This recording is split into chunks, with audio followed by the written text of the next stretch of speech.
Graça e paz, irmãos. Cada rosto que está aqui tem uma história, né? Estou vendo aqui o pastor Carlos Alberto, lá de Caraíbas, na Bahia.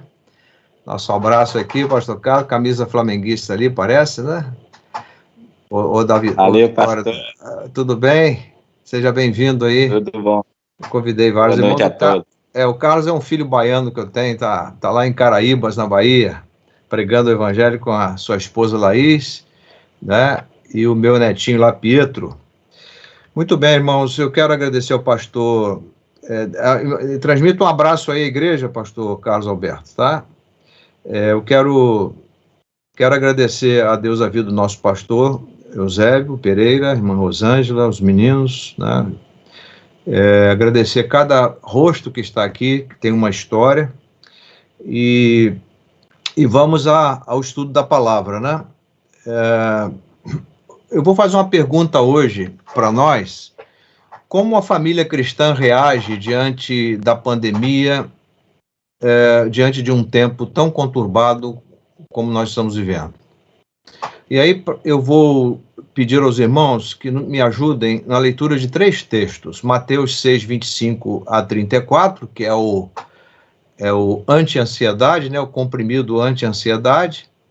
Vou ver se você está com a Bíblia aí, pastor Carlos Alberto? Está com a Bíblia aí? Pode ler para a gente? Eu acho que ele ficou congelado lá. André, você aqui leia... Comigo. Está aí com você? Então você leia para nós Mateus 6, só os versos 32 e 30, os 32 a 34. Não vamos ler todo o texto de 25 a 34, mas Mateus 6, de 32 a 34. O irmão André, aqui, Efésios 6, 11, 12. Tá?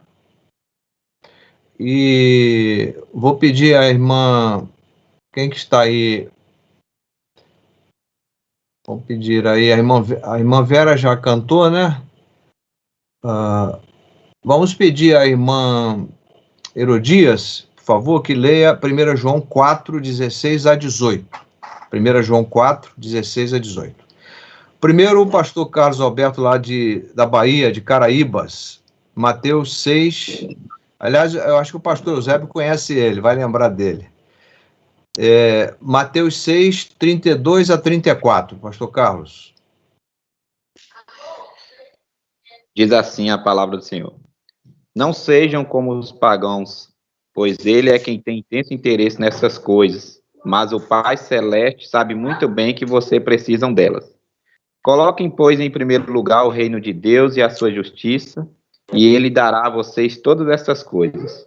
Portanto, não fiquem preocupados com o dia de amanhã. Deus cuidará do dia de amanhã para vocês também. Já é suficiente a carga de cada dia. Amém. Obrigado, pastor. Agora, o irmão André, escuta aqui. Efésios, capítulo 6, versículos 11 e 12. Isso, pastor? Isso, exatamente. Tá, amém. Vistam-se com toda a armadura que Deus dá a vocês, para ficarem firmes contra as armadilhas do diabo. Pois nós não estamos lutando contra seres humanos, mas contra as forças espirituais do mal que vivem nas alturas, isto é, os governos, as autoridades e os poderes que dominam completamente este mundo da escuridão. Obrigado, André. Agora, irmã Herodias, 1 João 4, 16 a 18. E nós conhecemos e cremos no amor que Deus nos tem. Deus é amor, e quem está em amor está em Deus e Deus nele. Nisto é perfeita o amor para conosco, para que no dia do juízo tenhamos confiança, porque qual somos nós também neste mundo.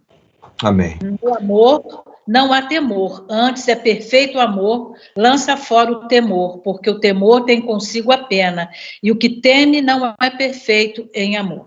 Amém. Obrigado, irmã Herodias, obrigado, irmãos. Bom, nós estamos presenciando um tempo muito difícil, a gente está vivendo essa pandemia, né? Outras enfermidades, isolamento social, o isolacionismo, perseguição, preconceito, divisionismo, né? Aliás, divisionismo, fake news, depressão. Fake news são as notícias falsas, né? Angústia profunda, muita tristeza, desespero, desesperança e insegurança. Esse é o quadro que o mundo está passando, né? Nós estamos inseridos neste contexto, né? Sabemos que tudo que está acontecendo não é novo, pois as escrituras sagradas sempre revelaram a natureza humana, a perversidade, uma sociedade alienada de Deus. A gente vê isso lá em Romanos 1, 18 a 32, está muito claro, e outros textos bíblicos, né? Lá no sermão profético de Jesus, Mateus 24, Jesus, ele traz uma previsão, né, uma profecia do que nós estamos vivendo hoje, né? Que são os tempos do fim. A nossa resposta a toda essa circunstância difícil, né, cinzenta pela qual estamos passando, definirá o nível de nossa espiritualidade cristã, espiritualidade bíblica, a nossa maturidade. Nós somos chamados pelo Senhor a uma vida de santificação, sem a qual ninguém o verá, Hebreus 12, 14. Então, nessa exposição bíblica, nós vamos considerar a fidelidade de Deus, o texto que o pastor Carlos Alberto leu, a necessidade de nos revestirmos de toda a armadura, o texto que o André leu, e a necessidade de vivermos o amor de Deus e a Deus, que a Hermero Dias leu. Primeiro, vamos considerar, para responder essa pergunta, né, que fizemos inicialmente, como a família cristã reage diante da pandemia, de um tempo tão conturbado. Ela deve reagir confiando na fidelidade de Deus em Cristo Jesus. Esse é o cerne, né, do texto de Mateus 6, 25 a 34. Nós somos filhos de Deus por direito de criação, somos criaturas, e por direito de redenção somos filhos. Jesus disse, mas a todos quantos o receberam, deu-lhes o poder de serem chamados filhos de Deus. A família que confia em Deus não anda ansiosa, preocupada, insegura, fóbica, né? Nós estamos muitas vezes preocupados, e há muita gente preocupada com o que comer, com o que vestir, e nós sabemos, né, que o corpo é mais importante, que a vida é mais importante que o alimento, né? Que o corpo é mais importante que as vestes, e muitas vezes nós nos preocupamos com essas coisas. Quantas pessoas não estão dormindo porque estão ansiosas? Nós precisamos aprender a descansar na fidelidade de Deus, de que Deus pode e sabe todas as coisas. Nós devemos buscar o reino de Deus, que é a soberania de Deus no coração do homem, esse é o conceito de reino, em primeiro lugar, sabendo que as outras coisas serão acrescentadas. E muitas vezes nós invertemos a ordem aqui, né? Nós buscamos as coisas e esquecemos do reino. E nós somos súditos do rei, nós somos cidadãos do reino. Vivemos debaixo da autoridade do rei, no reino, não é? E por que ficamos preocupados? Paulo ensina, ainda que sejamos infiéis, ele permanece fiel porque não pode negar-se a si mesmo, 2 Timóteo 2,13. Então, Deus não é fiel a você nem a mim, ele é fiel a ele mesmo. É isso que a Bíblia ensina. E se ele é fiel a ele mesmo,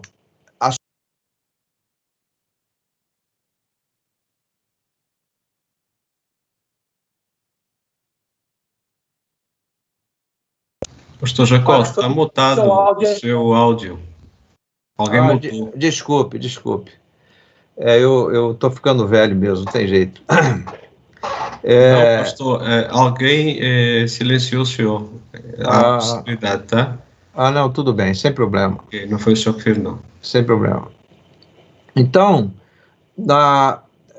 Paulo ensina, deixa eu voltar um pouquinho aqui, rapidamente, confiando na fidelidade de Deus, buscando o reino em primeiro lugar, né? O reino é prioritário. E Deus não é, como eu já compartilhei com os irmãos, Deus não é uma prioridade, ele é a prioridade. Então é importante dizer que muitas vezes nós invertemos. Jesus diz, buscai, e ele não dá alternativa. Ele diz, buscai, o buscai aqui está no imperativo, e no texto original está no imperativo. Buscai o reino em primeiro lugar. Pastor, novamente. Alguém está mutando aqui. Por favor, não toquem no silenciar todos, por favor.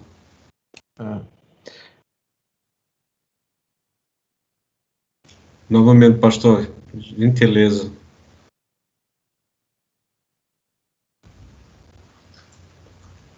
Sem problema.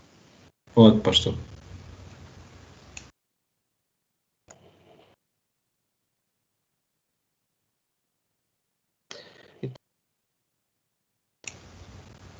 Voltou, pastor. Ok. Pode experimentar? Alô? Tá bom. Vamos lá. Isso, tá bom. Ok. Mutou novamente. O que está acontecendo aí, Eduardo? Você sabe? Estou tentando descobrir, pastor. Estou tentando ver se eu consigo descobrir por que está mutando. Estou achando que será que não é mau contato no botãozinho, não, pastor Jacó? Não, ele está... Eu ponho ele para funcionar, aí há uma ênfase, há um quadrado que se põe ali, e depois agora ele está indo. Vamos experimentar, pastor, por gentileza. Ele está indo e voltando, né? Eu vou tentar ficar de olho aqui Eu não tenho as permissões necessárias, mas eu vou tentar ficar de olho aqui para ver se eu consigo descobrir se alguém está mutando. Tá bom, pastor? Ok, estou indo aqui. Então, Paulo ensina que ainda que sejamos infiéis, ele permanece fiel porque não pode negar-se a si mesmo. Tá? Então, a fidelidade de Deus, Deus é fiel, como eu falei antes, né? Deus é fiel a ele mesmo. Quando buscamos o reino de Deus em primeiro lugar, Deus sem dúvida alguma em Cristo, ele vai acrescentar todas as nossas necessidades, ele vai suprir todas as nossas necessidades quando nós o priorizamos, quando priorizamos o reino, quando priorizamos o rei e priorizamos o reino, né? E como eu disse antes, nós somos súditos do rei, cidadãos do reino, vivemos debaixo da autoridade do rei, no reino, né? E temos essa absoluta segurança. Então, esse Deus fiel que é o dono do reino, porque ele é o rei absoluto, soberano. Agora, é impressionante a fidelidade de Deus, porque Paulo diz, ainda que sejamos infiéis, ele permanece fiel, porque não pode negar-se a si mesmo. Significa que Deus é fiel a si mesmo. Ele é fiel a si mesmo. E sendo fiel a si mesmo, ele é fiel a todas as promessas que ele fez. E ele as cumpriu, as está cumprindo e as cumprirá. Né? Porque ele não pode negar-se a si mesmo. Né? A fidelidade é um atributo moral de Deus.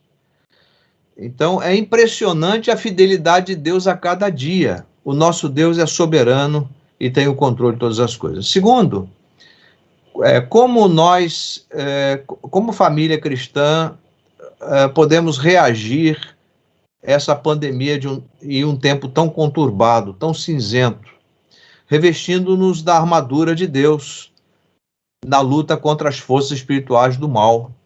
Então, a família precisa se revestir da armadura de Deus, precisa se vestir da armadura de Deus, né? O nosso inimigo, ele é invisível aos nossos olhos físicos, mas não aos nossos olhos espirituais.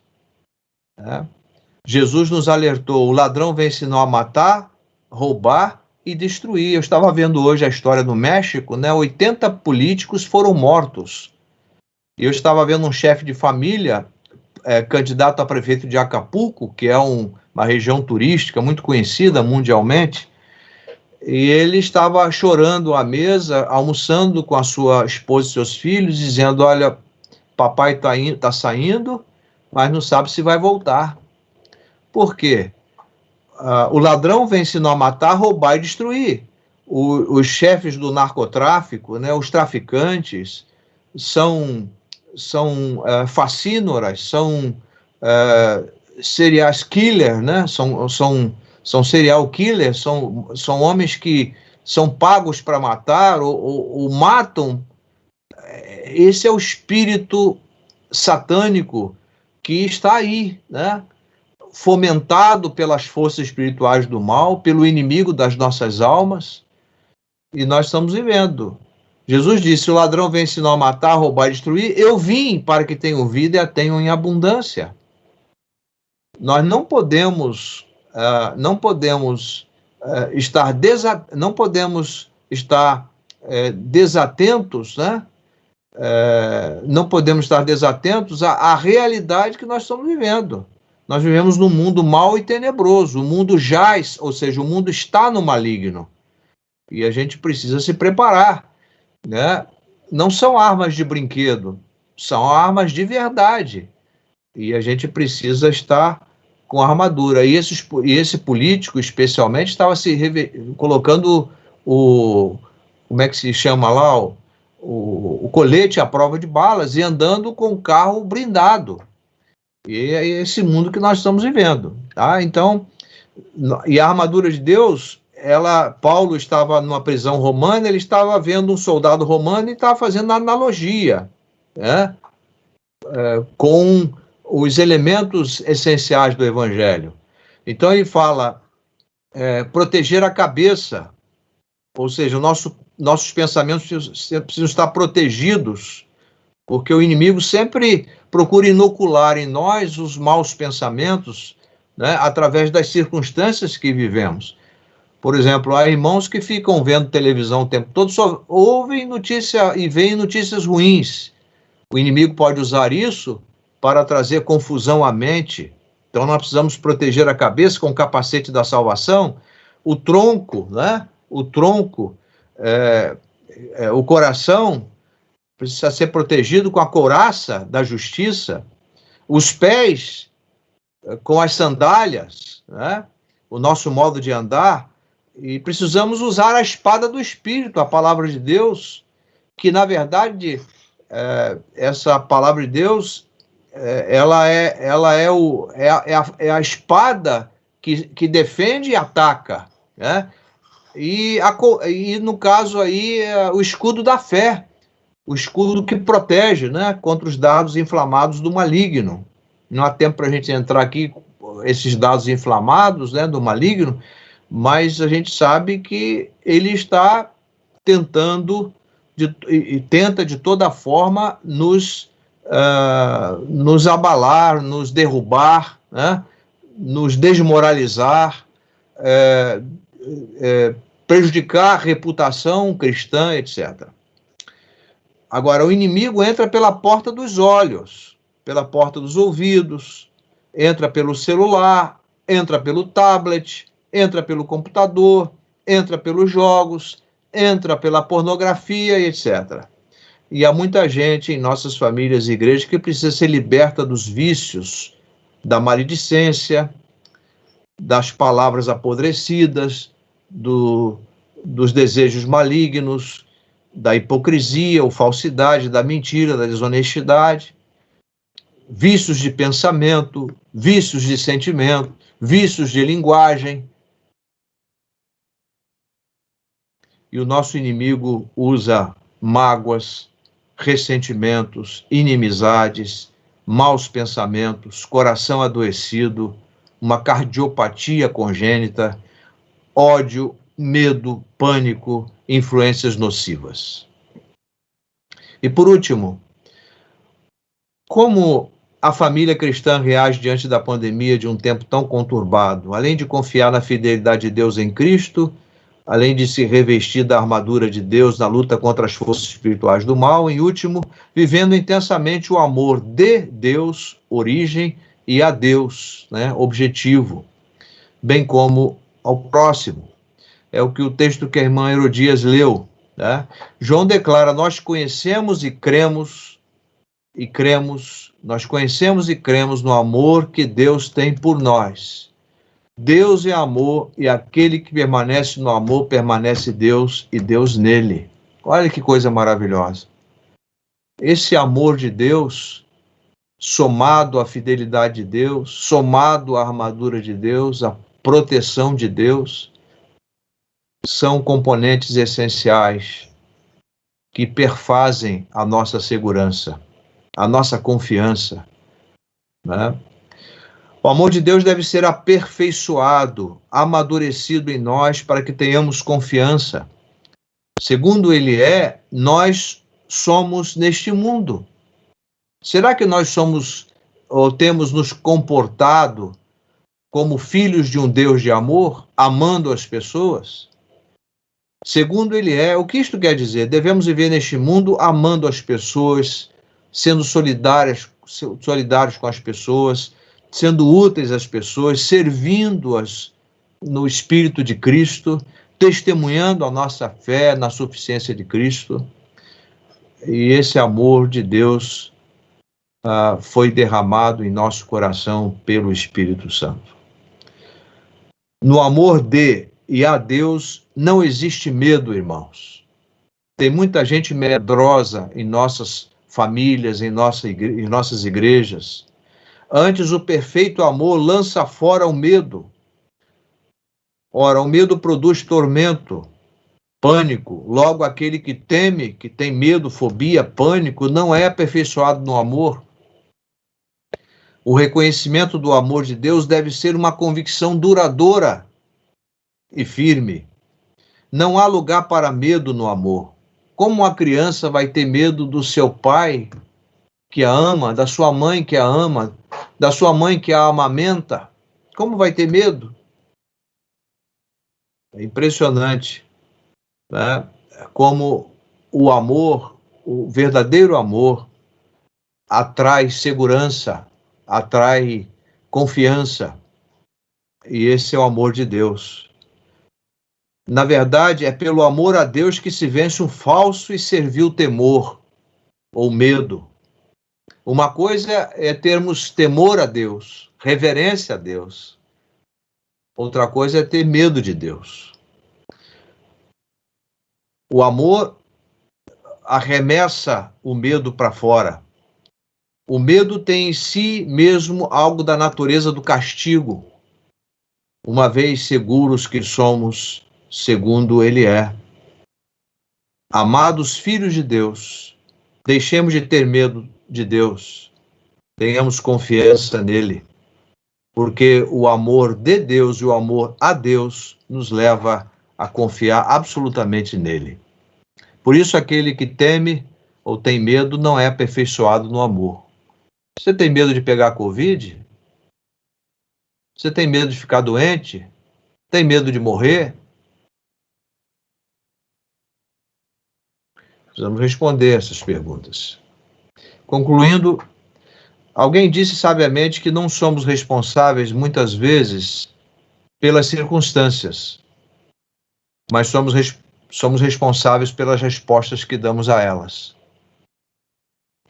Como filhos e filhas de Deus, devemos confiar na fidelidade de Deus em Cristo, Senhor nosso. Devemos nos revestir de toda a armadura de Deus na luta contra as forças espirituais do mal, forças que são invisíveis e muitas vezes visíveis através das circunstâncias. E devemos viver o amor de Deus e a Deus, bem como ao próximo. No texto de Mateus 6, 25 a 34, nos inclinamos diante do ensino de Jesus contra a ansiedade, contra a insegurança. No texto paulino, Efésios 6, de 10 a 20, temos o apóstolo ensinando que a nossa luta diária é contra as forças espirituais do mal. E no ensino joanino, ou de João, temos a força, o poder do amor que lança fora todo medo. 1 João 4, 16 a 18. Nesta pandemia, meus irmãos, neste tempo tão conturbado de 14 milhões de desempregados, pessoas passando necessidade, devemos viver a mensagem da cruz que revela os amores vertical e horizontal. A cruz mostra o amor vertical que sustenta o amor horizontal. A construção da cruz mostra que Jesus tomou o nosso lugar para que houvesse reconciliação com Deus Pai e também com o próximo. A nossa reação como famílias deve ser a de viver a fidelidade de Deus em Cristo. Deve revestir-se da armadura completa de Deus e semear o amor incondicional do Pai. Então, quero voltar aqui e terminar com a pergunta: como uma família cristã, como a sua família, como a minha família, como a nossa família reage diante da pandemia, de um tempo tão conturbado, tão cinzento, tão estranho, tão difícil como esse. Pai, te agradecemos a tua palavra, pedimos que a apliques ao nosso coração. Obrigado por este tempo de compartilhamento, de oração, de cântico, de louvor ao Senhor, de culto a Ti, de adoração ao Senhor. Tu que és o Deus fiel, absolutamente fiel, e não pode negar-te a Ti mesmo. Nós oramos com gratidão, em nome de Jesus. Amém. Amém. Amém.